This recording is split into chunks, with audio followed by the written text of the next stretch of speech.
Why these amazing works have not entered the general repertoire is baffling to me. When I first heard Enescu's operatic masterpiece Oedipe, which took him over 20 years to complete, I was a student at university and studying Greek tragedy as part of my English degree. I was left reeling. It traces the life of Oedipus from birth to death and was first performed in Paris in 1936.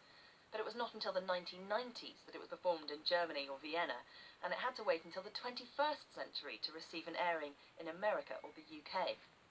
I still haven't managed to see it in a live performance, much to my disappointment, so I am hugely looking forward to doing so when the Royal Opera House finally present its first UK staging this year.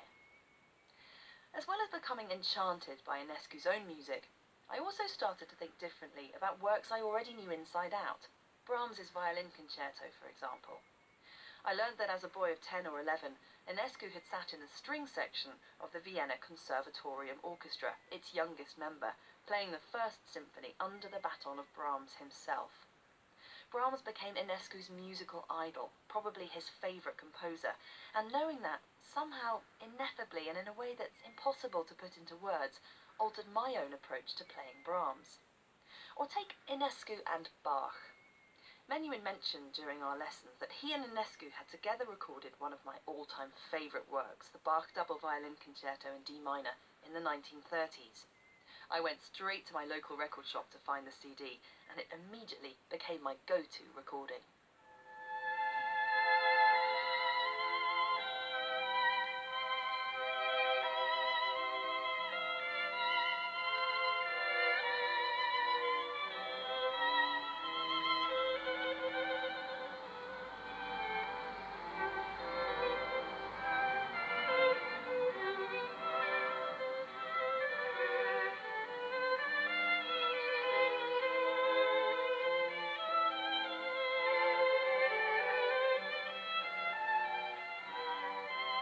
And then there are Bach's sonatas and partitas.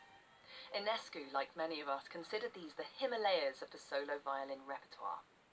For all that his own music has an improvisatory air, Enescu was in fact meticulous in the way he marked his own scores, giving minute instructions about speed and bowing and mood that inflect every nuance of technical and expressive colour. And his annotated version of the unaccompanied Bach is a remarkable portal into sonority, phrasing, tempi, bowing, fingering, and the very essence of Enescu's musicality. It's become something of a personal Bible for me, and it might just be the luxury that I take to a desert island, for there is nothing that is not there. Enescu was a fierce perfectionist, and only left us 33 pieces when he died. But just as much as his music, it's something about Enescu's personality, perhaps refracted for me through Menuhin, that's had a formative influence on my life.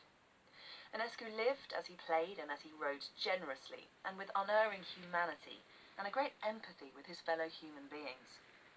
During World War I, he gave concerts for wounded soldiers in hospitals, as Menuhin would during World War II, using music to lift the spirits and restore a sense of hope, but also bringing alive his belief that music can connect us, irrespective of background, in a completely unique and powerful way.